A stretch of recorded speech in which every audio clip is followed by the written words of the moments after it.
There comes a time, somewhere after 50, when you realize home isn't just about where you live. It's about how you live. It's about who you're becoming and what you're ready to make space for. I'm Juli Ford, real estate expert and longtime wellness coach, and someone who's lived in a multi-generational home for the past decade while reinventing my life and my business.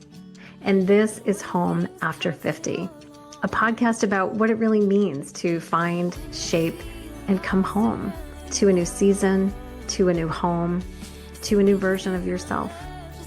Whether you're thinking about upsizing, downsizing, moving in with family, or just asking bigger questions about what's next, you're in the right place. Each episode, I will share stories, insights, and real strategies for women redefining home and life on their own terms. Because after 50, home isn't just a place, it's a calling. And this time, it's yours. I also wanted to talk today a little bit about how to have these family conversations. So I have a little mascot here with me today. If you're watching this on video, you can see I'm holding this really cute little ceramic elephant in my hand. This is my mom's elephant. Her name is Ellie. And I asked my mom if I could borrow Ellie today because she was on my mind, because last weekend, my mom and I led a death cafe together, which we do. My mom's been leading death cafes for, I think it might be going on 10 years. And I stepped in and started helping her about a year ago for a couple of reasons. One, because I am a death doula. I don't think I've ever talked about that on the podcast before, but about a year and a half, 2 years ago, I finished my studies and certification as an end-of-life or death doula. And if you don't know what that is, it's a person who provides non-medical support to a person who is dying and their family members or friends or people that are supporting them. So it's really a holistic model of care. It can be very complementary to hospice. It really takes into consideration people's physical needs, people's spiritual needs, people's emotional needs, relationship needs around the death and dying process, much like a birth doula does for a woman who's preparing and a family who's preparing to welcome a baby into the world. The reason I did that, the reason I became certified as a death doula, was because 14 years ago when my dad was dying, my mom was really the one who held us all together in supporting him through his death process. We lost my dad too soon, but the thing we were fortunate about was that we had several months to prepare. We knew he was dying. And so there was a lot of opportunity to spend time together, to talk, to really think about that process and how we could support him and each other. But my mom really held that for all of us, and we all sort of took her lead. We also had hospice in the picture, and it was as beautiful as an experience as it could have been.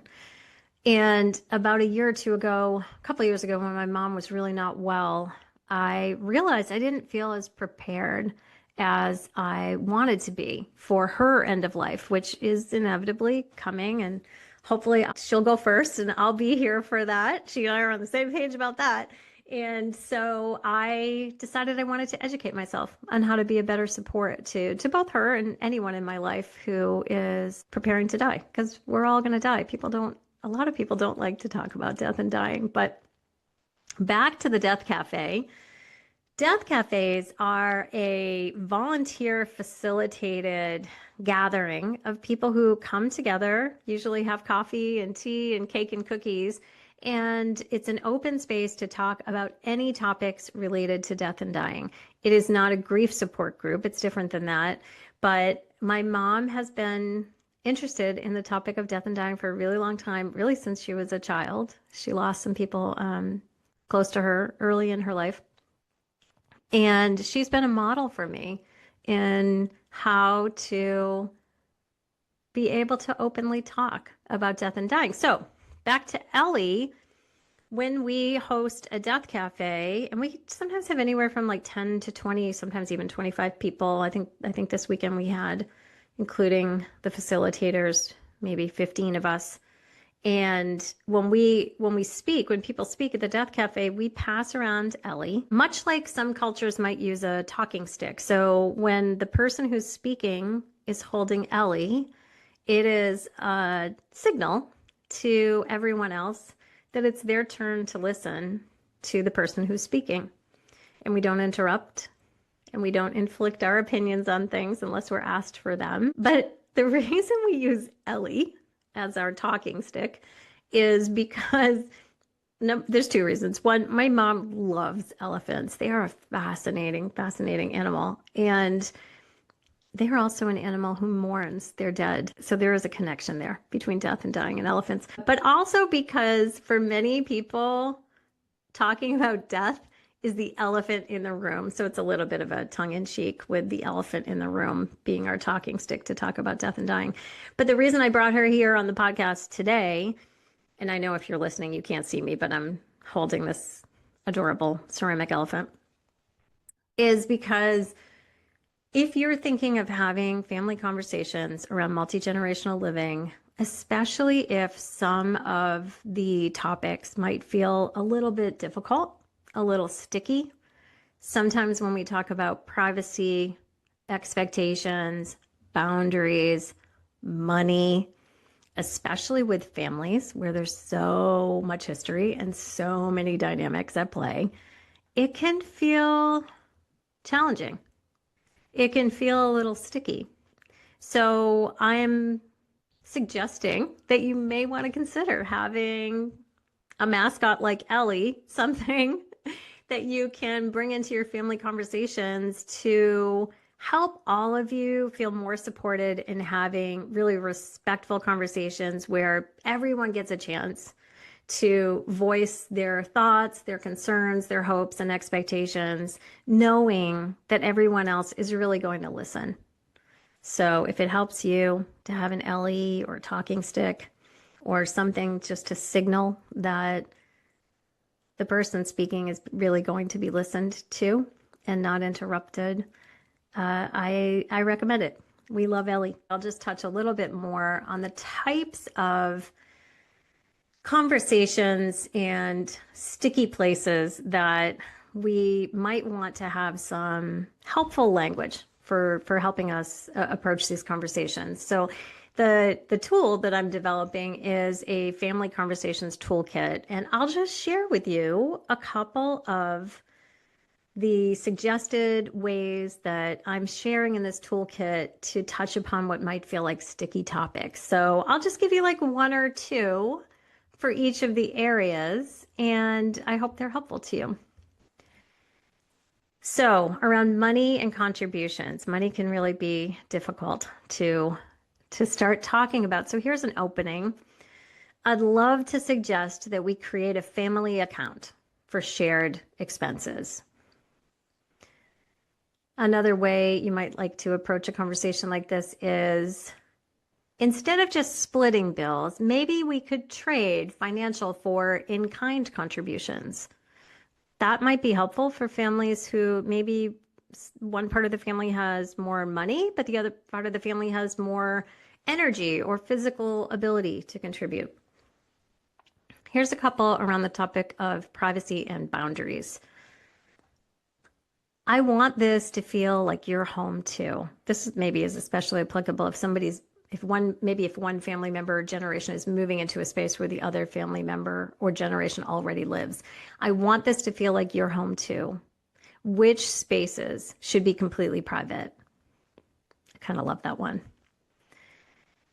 Here's another one, especially like if you're concerned, maybe you're an older adult, you're moving into a home with like young kids or teenagers, especially. How about this? Would quiet hours from 9 p.m. to 7 a.m. work for everyone? There's an opening to a conversation. And I actually love this one. When you need alone time, how do you want to let me know? I love that one. Okay, a couple around household responsibilities and chores.